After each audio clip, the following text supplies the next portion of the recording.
Hello, welcome to Two Unpractical. Tuna here.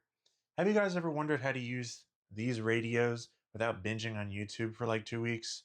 Yeah, this video is for you. I'm doing a 3-part video series on specifically that. We're going to take you from knowing nothing to knowing a good chunk about your radio and how to use it in a team setting. This video is level 1, and it's about the basics of operation of the radio and the radio's capability.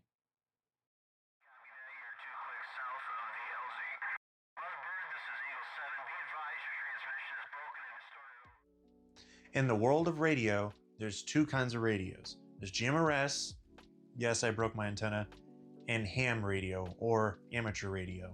Both radios operate almost identically, except for this one, GMRS, is a little bit more limited in your capabilities. If you're starting out, I would highly recommend getting a GMRS radio, as they're typically cheaper, simpler, and easier to use. All you need to do is buy a $30 license on the FCC website. With the ham radio, you need to go out and take a test for 20 bucks, and you get your license in about a week, and you use that call sign anytime you're using this radio on a ham or 2-meter or amateur radio band. The GMRS radio also gets a call sign, but a lot less people really use it seriously. The only time I've heard anyone use a call sign is on repeaters, and that's, even then, some people don't use it, just in my area. Both of these radios can operate in two different modes. In simplex mode, which means radio A to radio B directly, no middleman.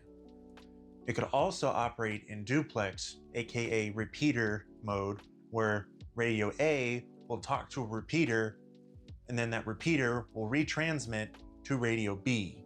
Radio A and Radio B cannot see each other, thus they cannot communicate. They have to use a middleman.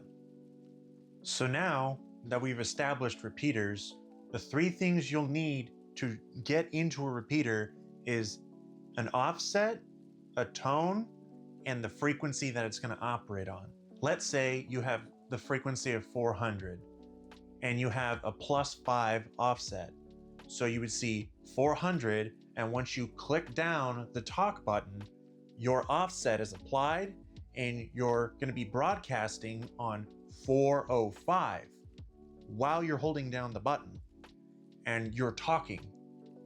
And when you let go, it goes back to listening on 400. This is how you're able to get into the repeater without hearing a bunch of noise. The tone to get into the repeater, think of it as passwords, okay? And there's two kinds of tones. There's CTCSS and DCS. I can't tell you the difference between the two. To me, they're almost the same. Think of it as password type A, password type B.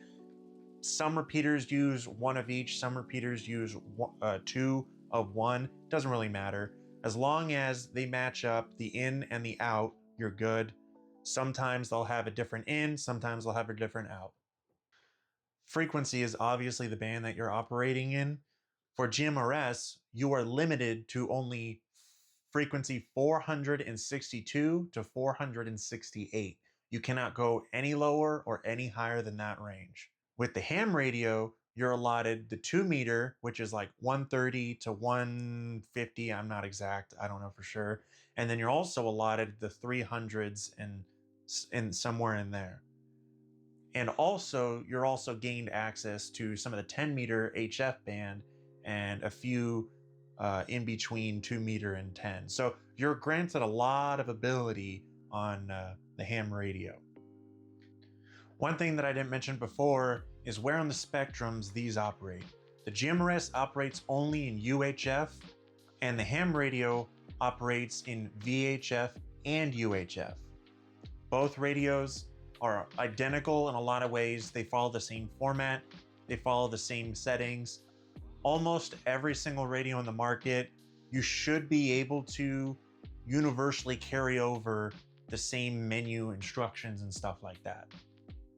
Now we're going to go over into the instructional part of the video on how you can set up the configurations for your offset, tone, and your frequency on each radio. Now we're going to teach you about the GMRS radio. It's pretty much very bare bones basic. So to operate them, there's really only two main buttons, and that's the back and the go into the menu, you're up and down, and then you can key in the frequency or the channel that you want. One thing about GMRS radios is that they are predetermined frequencies set on a channel. So for example, channel 1 is 462, channel 2 is 463, or something like that. It's predetermined and it's all universal. So in order to know that frequency, you're gonna have to look it up online, and there's a whole chart where you can figure that out. But most radios out of factory, as you can see, you get pre-selected repeater channels, and all these correspond with a dedicated specific frequency. Okay, now let's just say we want to go into repeater. For example, with GMRS, usually most GMRS radios will have preset, like I said before, repeater channels. So for example, repeater 2. So if in your local area, based off of mygmrs.com, you can find the frequency and match it up with the repeater channel, and you go into the menu, and obviously you can see there's a DCS tone already enabled, and then there's going to be a +5 offset. GMRS, all of GMRS in terms of repeaters only uses +5 megahertz offset. There is no other configuration for that. That's pre-hardwired into your radio. So if you want to go into the settings, and you always see right here, you can use a receive. So RX means receive and TX means transmit. So in this case, on this repeater, it has a DCS quote unquote password of 454N, and then it also has a transmit password of 454N, and that's how you get into the repeater. Then at that point, you can go into your offset, and normally GMRS offset, like I said before, is already preset to +5, so you don't even need to touch this. It's not even going to let you change it. For channels, you just click into the channel, and you can also apply a DCS or CTCSS tone, and it will give you the same effect as on a repeater. Essentially, what these will do on repeaters and on simplex is that, think of these tones as electronic earplugs. Everyone can hear you talking loudly, but you cannot hear them. So this is not a privacy code. They can hear every word you're saying. You just don't know they exist because you can't hear them. Also, one thing is GMRS shares, I think, channels 1 through 5 with FRS radios. So your normal Walmart bubble pack radios, they share the same channels. So be careful when you're operating near a Walmart or anything like that, that you may actually hear them talking. So use that information how you want. This VGC radio is a little bit different. This specific ham radio is supposed to be controlled by your cell phone, so you can download the app and you can start customizing it in any way you want. You could also manually program it, which is kind of a pain in the butt, but you can do it. So as I said before, we can set this radio up through your smartphone. I'm streaming my smartphone on screen, and you can actually manually put in a channel, and you can edit the channel, and you can give it a title, set its frequency manually, and it actually shows right here each band segment that you can use. So for example, I can use the VHF 136 to 174, and then I got that 70 centimeter 70 to 500. Actually, it's 300 to 500s, but either way, you can type in exactly what you need. You could also access the AM bands. You cannot broadcast on these bands, and you can set your power. Your power on ham is limited to, usually handhelds are limited to about 10 watts. Sometimes you can get higher, but most of them are about 10 watts maxed. But you can do so much more stuff. Like you can set your tones and all that.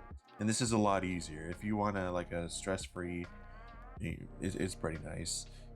I use this radio for GMRS. As you can see, the channel number, the mod channels that I set up are GMRS frequencies. So you can use this for either or, and it's great. 91. Oh, by the way, GMRS and your ham radios also are allowed to listen to the NOAA bands. This channel I use the most out of all the channels on my radio. Anytime I go out in the mountains, this thing is working, because this has saved my butt so many times, way more than my cell phone, because I was able to accurately get weather information on the fly. And I believe these are broadcasted on the AM, so you should be able to hear it even though you're behind a shit ton of mountains. I was able to hear it in the deep mountains just fine. If you do have a little bit of problems, you can always change your polarization a little bit. You can change it horizontally or like 45 degrees, put your antenna in those different configurations, and sometimes you can pick it up a little bit better. One added function of this specific radio is the use case of APRS. APRS is built into this radio, so we will go over that in level 2 a lot more in depth. But essentially, I can send and receive messages. There's this cool function with APRS where you can send out a message to a service on APRS, and they can text someone in civilization a message for you. So I've done this in the field and it has worked amazing. I've actually been at a campsite that was way off from originally intended, and no one knew except for me and my buddy. So I sent out an APRS message to text my father my coordinates and where I was, and he was able to track it down and find out exactly where the campsite was. And it was a really almost necessity at that point. It was really cool, and it's free. No satellite service. Now that we've gotten through the instructional part of the video, the next video is going to be on level 2, and that's going to be more about antenna configurations and different ways you can effectively use your radios.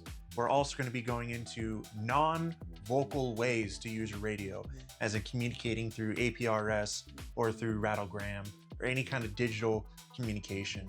If you like what you saw, give us a like and subscribe. It really helps a lot, and we'll see you in level 2.